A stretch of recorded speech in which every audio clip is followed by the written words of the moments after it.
हमारे पूर्वजों ने इस धरती को हजारों सालों से संजोकर किसी बच्चे की तरह रखा है, मगर आज हम अपने इसी पुश्तैनी मकान को लगातार आग लगाते जा रहे हैं। और आज स्थिति इतनी बदतर हो चुकी है कि हमारे धरती को घर बनाने वाले सबसे जरूरी अंग भी दम तोड़ने लगे हैं। हम आखिर किन चीज़ों की बात कर रहे हैं और क्या स्थितियां अब इतनी बिगड़ चुकी हैं कि उन्हें संभाला ही नहीं जा सकता? जानने के लिए चलिए शुरू करते हैं आज के एक और दिल दहला देने वाले एपिसोड को। दोस्तों, आज हम एक बार फिर से बात कर रहे हैं अमेज़न के जंगलों की। आज इस बारे में बात करना इसलिए ज़रूरी हो गया है क्योंकि हम आपसे ये कहना चाहते हैं कि अगर आपके पास इतनी क्षमता है कि आप अफ्रीका जाकर ट्रैवल कर सकते हैं तो अमेज़न के जंगल को अभी ही घुमाइए, क्योंकि मानवता के हालात ऐसे लग नहीं रहे हैं कि हमारी अगली पीढ़ी कभी इन जंगलों को देख भी पाएगी। कुछ समय पहले अपलोड की गई अपनी एक वीडियो में हमने आपको बताया था कि जो उल्कापिंड धरती पर डायनासोर्स का विनाश लेकर आया था उसने हमें एक जीवनदायिनी जंगल भी दिया था, जिसे आज हम अमेज़न रेन फॉरेस्ट के रूप में जानते हैं। अमेज़न इस विश्व का सबसे बड़ा जंगल है जिसका अस्तित्व हमारी मानव जाति के लिए किसी भी संसाधन या टेक्नोलॉजी से बहुत ज़्यादा ज़रूरी है। ये हमारे लिए हमेशा से कितना ज़्यादा महत्वपूर्ण रहा है, इसके लिए हमें अपने इतिहास में जाना होगा। आज से तकरीबन 12,000 साल पहले अमेज़न रेन फॉरेस्ट का टोटल एरिया लगभग 6 मिलियन स्क्वायर किलोमीटर के बराबर हुआ करता था। यहाँ करोड़ों नहीं बल्कि अरबों पेड़ हुआ करते थे। बीते हुए कल की ही इस सुहावनी तस्वीर में आपको सिर्फ अमेज़न में 80,000 से ऊपर पेड़ों की प्रजातियाँ देखने को मिल जाएगी। वहीं यहाँ जानवर और चिड़िया इतनी वैरायटीज़ की हुआ करती थीं कि उनकी गिनती करना ही अपने आप में नामुमकिन था। मगर पेड़ पौधों और पक्षियों के अलावा यहाँ एक और प्रजाति रहा करती थी जिसे इस जंगल ने अपने बेटों बेटियों के समान पाला, और उस प्रजाति का नाम था मनुष्य, यानी कि हम लोग। मानव इतिहास में इंसानों की जितनी भी प्रजातियां आई उन सब के तार कहीं ना कहीं अमेज़न रेन फॉरेस्ट से जरूर जुड़े हुए थे, जो इस बात को साबित करता है कि इस वक्त हम लोग चाहे दुनिया के किसी भी कोने में क्यों ना हो, मगर हमारे पूर्वजों को अमेज़न के जंगलों ने ही पाला है। सोचिए, इतने हजार सालों से अमेज़न के जंगल मानवता के लिए रीढ़ की हड्डी बनकर खड़े रहे। दुनिया के किसी भी कोने में चाहे कितनी ही आग क्यों ना लगे, चाहे कितना ही प्रदूषण क्यों ना फैले, अमेज़न के जंगलों ने हर समय सीमा पर उस प्रदूषण को अपने अंदर सोख लिया और मानवता को फिर से बिना किसी चिंता के विकास करने का एक और मौका दिया। सीधी भाषा में कहें तो अमेज़न के जंगलों ने हम इंसानों की माँ बनकर हमारा ध्यान रखा। लेकिन वो कहते हैं ना कि जब संतान आगे जाकर अपने आप को माँ बाप से ऊंचा मान लेती है तो ना सिर्फ माँ को तकलीफ उठानी पड़ती है बल्कि संतानों की भी सफलता, विनाश और जीवन की उल्टी गिनती शुरू हो जाती है। ठीक यही चीज़ पिछले 50 सालों से इंसानों के साथ हो रही है। जब तक हमें लगता था कि प्रकृति ही हमें पाल रही है तब तक हम अपने आदर्शों से जुड़े रहते थे और तब तक हमने इन जंगलों को पूरा सम्मान दिया, या कड़े शब्दों में कहें तो इसका इस्तेमाल किया। लेकिन विकास के पहिए को घुमाने के बाद जैसे ही हमें ये भ्रम होने लगा कि हमारे अंदर ये घमंड पैदा होने लगा कि अब हम इंसान काफ़ी ज़्यादा विकसित हो चुके हैं और अब हमें प्रकृति की कोई आवश्यकता नहीं है, तभी हमने इतने सालों से हमें पाल रही माँ यानी हमारे जंगलों की ही बेरहमी से हत्या करनी शुरू कर दी। मनुष्य ने चंद आविष्कार क्या कर लिए, लोगों को लगने लगा कि अब वो सबसे सुप्रीम बन चुके हैं और वो सारे आदर्श और बातें बेबुनियाद हैं जिनसे उनके पूर्वज पले।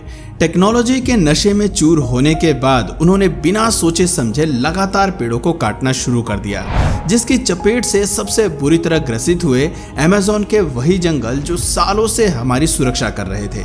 और इंसान आज घमंड में इतना चूर हो चुका है कि महज 6 दशकों में हमने अमेज़न के रेन फॉरेस्ट के 20% हिस्से को उखाड़ फेंका है, वो भी किस लिए? सिर्फ चंद हिस्से की जमीन पाने के लिए।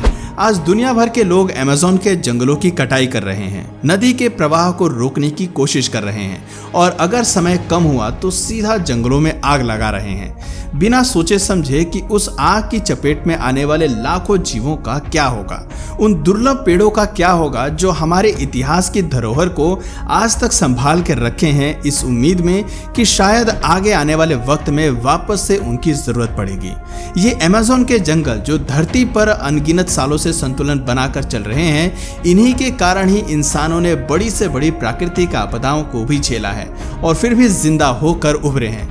लेकिन आज लगातार हो रहे इस अत्याचार को देखते हुए कोई इस बारे में आवाज नहीं उठा रहा। सब महाभारत के दरबार की तरह सिर्फ तमाशा देख रहे हैं और यही कारण है कि सर्वनाश के इस स्तर को देखते हुए वैज्ञानिक ऐलान कर चुके हैं कि अगर अमेज़न के जंगलों की कटाई नहीं रुकी तो 2050 से छठे मास एक्सटिंक्शन की शुरुआत हो जाएगी। और वो कैसे, चलिए डेटा के आधार पर आपको इस बारे में जानकारी देते हैं। आज दुनिया भर में कार्बन एमिशन बहुत ज़्यादा हो रहा है, मगर पेड़ों की कमी के कारण उस कार्बन को एब्जॉर्व करके ऑक्सीजन में बदलने वाले जंगल लगातार घटते जा रहे हैं।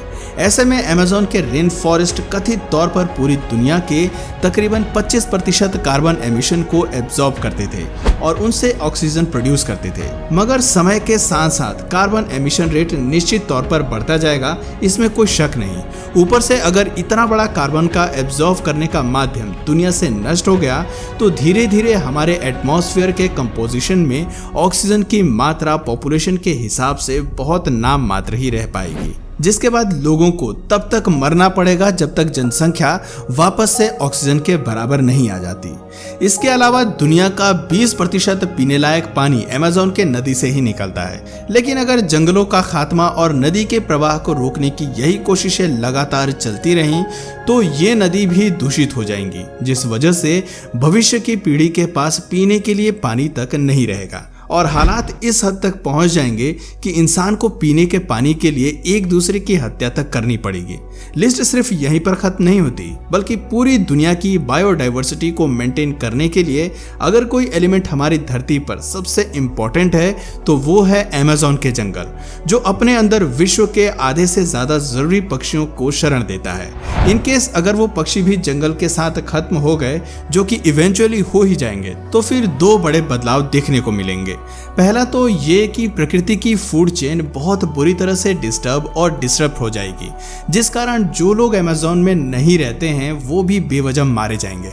इसके अलावा पक्षियों का होना दुनिया भर की फसल के लिए भी हद से ज्यादा जरूरी होता है। लेकिन अगर ये नहीं रहे तो विश्व के वर्तमान समय में मौजूद काफी हरे भरे इलाके बंजर पड़ जाएंगे, जिसका एंड रिजल्ट ये होगा कि शायद आज से 6 से 7 दशक बाद हमारे पास खाने के लिए ना तो मांसाहारी भोजन बचेगा और ना ही शाकाहारी भोजन।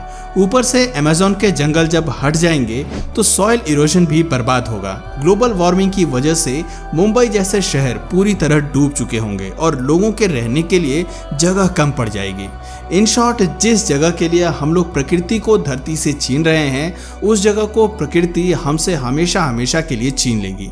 आज अमेज़न के जंगल सैकड़ों आदिवासी जनजातियों के लिए हजारों सालों से उनका घर है, जिनकी मुलाकात कभी नए युग के इंसानों से हुई भी नहीं। तो बस हमारी दरख्वास्त है उन सभी लोगों से कि अपने स्वार्थ के लिए कम से कम इनका घर तो न छीनिए, क्योंकि मानव इतिहास का कोई भी विकास इतना जरूरी नहीं हो सकता कि वो प्रकृति और इंसान के जीवन से भी ऊपर आ जाए। जाते जाते मैं प्रकृति के ऊपर बहुत ही खूबसूरत लाइन कहना चाहूंगा, जो मैंने भी किसी बुद्धिमान शख्सियत के मुंह से सुनी है। उन्होंने कहा था कि हमें धरती और प्रकृति को उस तरह ट्रीट नहीं करना चाहिए जैसे हमें ये अपने पूर्वजों से विरासत में मिली है, बल्कि हमें इसकी देखभाल ऐसे करनी चाहिए जैसे हमने इसे अपनी आगे आने वाली पीढ़ी से उधार में लिया हो। वैसे आपके जहन में कौन सा ऐसा मुद्दा है जिसके बारे में हमें आवाज़ उठानी चाहिए, नीचे कमेंट करके ज़रूर बताइए। और अगर इस वीडियो से आपको कुछ नया जानने या सीखने को मिला या फिर इंटरेस्टिंग लगा तो प्लीज़ इस वीडियो को एक लाइक करके अपने फ्रेंड्स और फैमिली में इसे ज़रूर शेयर करें। और यदि आप इस चैनल पर नए हैं तो प्लीज़ इस चैनल को सब्सक्राइब करके बेल नोटिफिकेशन आइकन को ऑन कर लीजिए, ताकि हमारे आने वाले वीडियोज़ आप मिस ना करें। मिलते हैं फिर किसी वीडियो में नए टॉपिक के साथ, तब तक के लिए नमस्कार।